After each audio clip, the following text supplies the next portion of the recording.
हाँ, तो नमस्कार जी, कैसे हैं आप लोग? उम्मीद करता हूँ अच्छा होइएगा। तो आज की इस वीडियो में मैं क्लास 10th वाले स्टूडेंट्स के लिए फिजिक्स चैप्टर 1 जिसका नाम है प्रकाश का परावर्तन, इससे मैं कुछ वीवीआई ऑब्जेक्टिव प्रश्न लेकर आया हूँ जो आप लोग के लिए काफ़ी ज़्यादा इंपॉर्टेंट है। तो आप लोग वीडियो को फुल देखिएगा। अगर वीडियो अच्छा लगेगा तो वीडियो को एक लाइक करिएगा और साथ में चैनल को सब्सक्राइब जरूर कर लीजिएगा और सारा क्वेश्चन देखने का प्रयास कीजिएगा, क्योंकि ये सारा क्वेश्चन जो है प्रीवियस में काफ़ी ज़्यादा रिपीट किया गया है। तो आप लोग वीडियो को फुल देखिएगा। अगर वीडियो अच्छा लगेगा तो वीडियो को एक लाइक करिएगा और साथ में चैनल को सब्सक्राइब जरूर कर लीजिएगा। तो चलिए वीडियो को स्टार्ट करते हैं। देखिए, सबसे पहला क्वेश्चन आपके स्क्रीन पे है। आपको बताना है प्रकाश किसका रूप है। देखिए, सबसे पहला क्वेश्चन यही है, प्रकाश किसका रूप है। तो प्रकाश एक प्रकार का ऊर्जा का रूप होता है, जो कि ऑप्शन आपका बी नंबर करेक्ट है। ध्यान रखिएगा, प्रकाश एक प्रकार का ऊर्जा का रूप है, जो कि ऑप्शन आपका बी करेक्ट है। अगला प्रश्न देखिए, अगला प्रश्न आपका प्रकाश गमन कैसे करता है। आपको बताना है प्रकाश गमन कैसे करता है। तो प्रकाश सीधी रेखा में गमन करता है, जो कि ऑप्शन आपका बी करेक्ट है। यहाँ देख सकते हैं फिगर में प्रकाश जो है सीधी रेखा में गमन कर रहा है। अगला क्वेश्चन देखिए, अगला क्वेश्चन आपका प्रकाश की चाल सबसे अधिक किस माध्यम में होती है। आपको बताना है प्रकाश की चाल सबसे अधिक किस माध्यम में होती है। तो प्रकाश की चाल सबसे अधिक निर्वात माध्यम में होती है, जो कि ऑप्शन आपका यही करेक्ट है। अगला क्वेश्चन देखिए, अगला क्वेश्चन आपका जब प्रकाश की किरण किसी दर्पण से टकराकर पुनः उसी माध्यम में चली जाती है तो उसे हम क्या कहेंगे। तो उसे हम प्रकाश का परावर्तन कहते हैं, जो कि ऑप्शन आपका बी करेक्ट है। ध्यान रखिएगा, जब प्रकाश की किरणें किसी दर्पण से टकराकर पुनः उसी माध्यम में चली जाती है तो उसे हम प्रकाश का परावर्तन कहते हैं, जो कि ऑप्शन आपका बी करेक्ट है। अगला क्वेश्चन देखिए, अगला क्वेश्चन आपका प्रकाश की चाल सबसे पहले किसने ज्ञात किया। आपको बताना है प्रकाश की चाल सबसे पहले किसने ज्ञात किया। तो प्रकाश की चाल सबसे पहले रोमर ने ज्ञात किया, जो कि ऑप्शन आपका सी करेक्ट है। अगला प्रश्न देखिए, अगला प्रश्न आपका प्रकाश किस प्रकार का तरंग है। आपको बताना है प्रकाश किस प्रकार का तरंग है। तो प्रकाश एक प्रकार का अनुप्रस्थ तरंग है, जो कि ऑप्शन आपका ए ही करेक्ट है। अगला प्रश्न देखिए, अगला प्रश्न है आपका जिस वस्तु का अपना प्रकाश होता है उसे हम क्या कहते हैं। आपको बताना है जिस वस्तु का अपना प्रकाश होता है उसे हम क्या कहते हैं। तो उसे हम प्रदीप्त कहेंगे, जो कि ऑप्शन आपका बी करेक्ट है।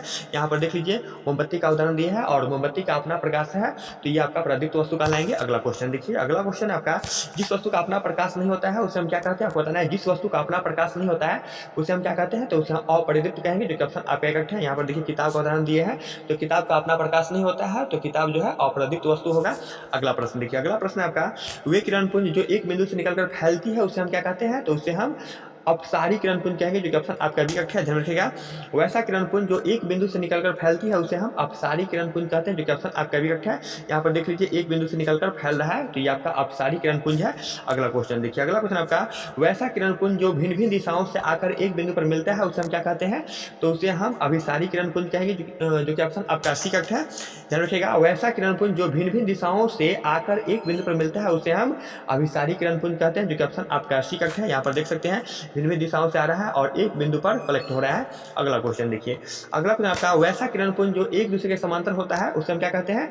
तो उसे हम समांतर किरण पुंज कहेंगे, जो कि ऑप्शन आपका यही करेक्ट है। नाम से स्पष्ट है, वैसा किरण पुंज जो एक दूसरे के समांतर जाता है उसे हम क्या कहेंगे। तो उसे हम समांतर किरण पुंज कहेंगे, जो कि ऑप्शन आपका एक करेक्ट है।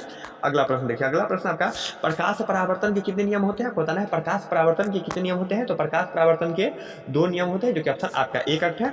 अगला प्रश्न देखिए, अगला प्रश्न आपका आपतन कोण किसके बराबर होता है। आपको बताना है आपतन कोण किसके बराबर होता है। तो आपतन कोण परावर्तन कोण के बराबर होता है। ध्यान रखिएगा, आपतन कोण जो है ना ये परावर्तन कोण के बराबर होता है, जो कि ऑप्शन आपका भी करेक्ट है। और यहाँ पर ध्यान दीजिए, आने वाला किरण जो होता है ना ये आपका आपतित किरण होता है और दर्पण से जो टकराकर परावर्तित हो जाता है वो आपका परावर्तित किरण होता है। फिर से एक बार समझ लीजिए, आने वाला किरण आपतित किरण होता है और दर्पण से परावर्तित होता है वो आपका परावर्तित किरण होगा। तो यहाँ पर ध्यान रखिएगा, आपतन कोण किसके बराबर होता है। तो आपतन कोण परावर्तन कोण के बराबर होता है, ये प्रकाश परावर्तन के नियम से होता है। अगला क्वेश्चन देखिए, अगला क्वेश्चन आपका यदि आपतन कोण 60 हो तो परावर्तन कोण कितना होगा। तो आपतन कोण 60 है तो परावर्तन कोण भी 60 ही होगा, क्योंकि आपतन कोण परावर्तन कोण के बराबर होता है, ये प्रकाश के नियम से। अगला क्वेश्चन देखिए, अगला क्वेश्चन आपका श्वेत प्रकाश में कितने रंग होते हैं। तो श्वेत प्रकाश में 7 रंग होते हैं, जो कि ऑप्शन आपका यही करेक्ट है। अगला क्वेश्चन देखिए, अगला क्वेश्चन आपका वह यंत्र जिससे छोटी सी वस्तु को बड़ा करके देखा जाता है उसे हम क्या कहते हैं। तो उसे हम सूक्ष्मदर्शी कहेंगे। याद रखिएगा, वह यंत्र जिससे छोटी सी वस्तु को बड़ा करके देखा जाता है उसे हम सूक्ष्मदर्शी यंत्र कहते हैं, जो कि ऑप्शन आपका बी करेक्ट है। अगला क्वेश्चन देखिए, अगला क्वेश्चन आपका वह यंत्र जिससे दूर की वस्तु को स्पष्ट देखा जाता है उसे हम क्या कहते हैं। तो उसे हम दूरदर्शी कहेंगे, जो कि ऑप्शन आपका यही करेक्ट है। अगला प्रश्न देखिए, अगला प्रश्न आपका जिस दर्पण का परावर्तक सतह बाहर की ओर निकला होता है उसे हम क्या कहते हैं। तो उसे हम उत्तल दर्पण कहते हैं। ध्यान रखिएगा, जिस दर्पण का परावर्तक सतह बाहर की ओर निकला होता है उसे हम उत्तल दर्पण कहते हैं, जो कि ऑप्शन आपका एक करेक्ट है। अगला क्वेश्चन देखिए, अगला क्वेश्चन आपका जिस दर्पण का परावर्तक सतह अंदर की ओर धंसा होता है उसे हम क्या कहते हैं। तो उसे हम अवतल दर्पण कहेंगे, जो कि ऑप्शन आपका बी करेक्ट है। अगला प्रश्न देखिए, अगला प्रश्न आपका जिस दर्पण का परावर्तक सतह समतल होता है उसे हम क्या कहेंगे। तो उसे हम समतल ही कहेंगे, जो कि ऑप्शन आपका सी करेक्ट है। जिस दर्पण का परावर्तक सतह समतल हो उसे हम क्या कहेंगे। तो समतल कहेंगे, नाम से स्पष्ट है, यहाँ पे समतल होगा तो यहाँ पे समतल दर्पण है, जो कि ऑप्शन आपका सी करेक्ट होगा। अगला प्रश्न देखिए, अगला प्रश्न आपका अगला क्वेश्चन देखिए, किस दर्पण का प्रयोग किसी भी वस्तु का छोटा और सीधा प्रतिबिंब बनाने में किया जाता है? तो उत्तल दर्पण का किया जाता है, जो कि ऑप्शन आपका एक है। यहाँ पर देख सकते हैं मिरर में यहाँ पे कार का प्रतिबिंब जो है ये छोटा बन रहा है और सीधा बन रहा है। तो किस दर्पण का प्रयोग किसी भी वस्तु का छोटा और सीधा प्रतिबिंब बनाने में किया जाता है? तो उत्तल दर्पण का किया जाता है, जो कि ऑप्शन आपका यही है।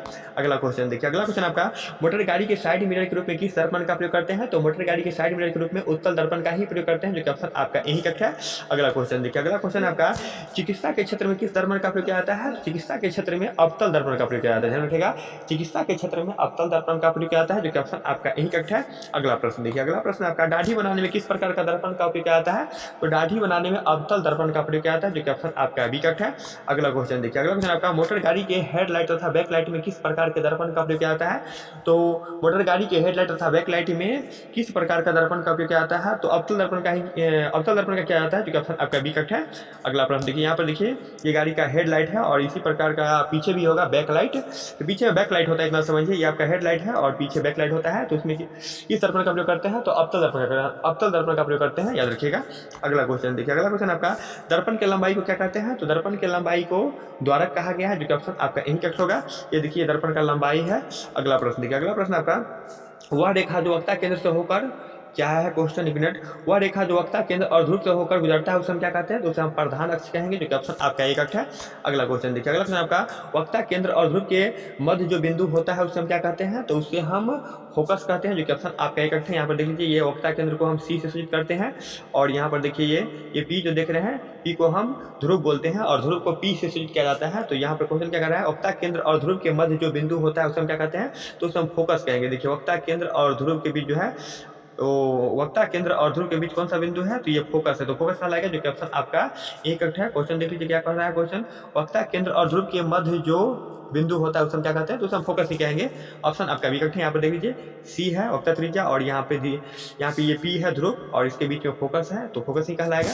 अगला क्वेश्चन देखिए, अगला क्वेश्चन आपका, अवतल दर्पण में जब वस्तु वक्ता केंद्र पर है, वक्ता केंद्र पर स्थित हो तो उसका प्रतिबिंब कहाँ बनेगा?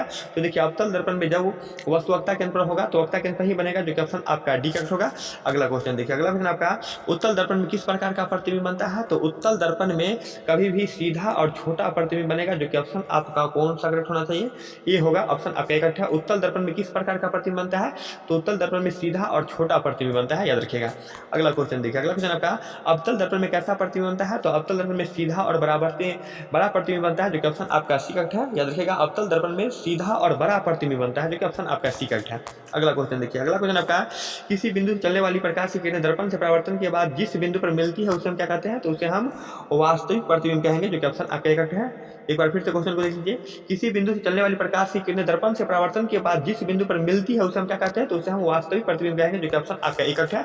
अगला क्वेश्चन देखिए, अगला क्वेश्चन आपका 35 नंबर क्वेश्चन देखिए, किसी बिंदु से चलने वाली प्रकाश की किरणें दर्पण से परावर्तन के बाद जिस बिंदु पर मिलती हुई प्रतीत होता है उसे हम क्या कहेंगे? तो उसे हम काल्पनिक प्रतिबिंब कहेंगे, क्योंकि यहाँ पे मिलती हुई प्रतीत होता है तो ये आपका काल्पनिक प्रतिबिंब कहलाता है। और काल्पनिक प्रतिबिंब का दूसरा नाम है आभासी प्रतिबिंब, तो ध्यान में रखिएगा। अगला क्वेश्चन देखिए, अगला क्वेश्चन आपका, वास्तविक प्रतिबिंब कैसा होता है? तो वास्तविक प्रतिबिंब उल्टा होता है, जो कि ऑप्शन आपका विकट है। अगला क्वेश्चन देखिए, अगला क्वेश्चन आपका, काल्पनिक प्रतिबिंब कैसा होता है? यानी काल्पनिक मतलब आभासी प्रतिबिंब कैसा होता है? तो आभासी प्रतिबिंब सीधा होता है, जो कि ऑप्शन आपका इनकरेक्ट होगा। अगला क्वेश्चन देखिए, अगला क्वेश्चन आपका, उत्तल दर्पण की फोकस दूरी कैसी होती है? तो उत्तल दर्पण की फोकस दूरी धनात्मक होगा, जो कि ऑप्शन आपका एक है। अगला क्वेश्चन देखिए, ये आपका 39 क्वेश्चन होगा, 1 मिनट रुक जाइए, 39 क्वेश्चन देख लेते हैं क्या है। देखिए यहाँ पे 39 क्वेश्चन है, अवतल दर्पण की फोकस दूरी कैसी होती है? इसका आंसर आप लोग कमेंट बॉक्स में बताइएगा। और अगर आप लोग को वीडियो अच्छा लगा होगा तो वीडियो को लाइक करिएगा और साथ में चैनल को सब्सक्राइब जरूर कर लीजिएगा। और आप लोग का होली खत्म हो गया होगा तो उम्मीद करते हैं होली आप लोग बहुत मस्ती से मनाए होंगे। मेरा होली तो बहुत अच्छा रहा, आप लोग का होली कैसा रहा कमेंट बॉक्स में जरूर बताइएगा। ओके, तब तक के लिए बाय, मिलते हैं नेक्स्ट वीडियो में आप लोग से हम।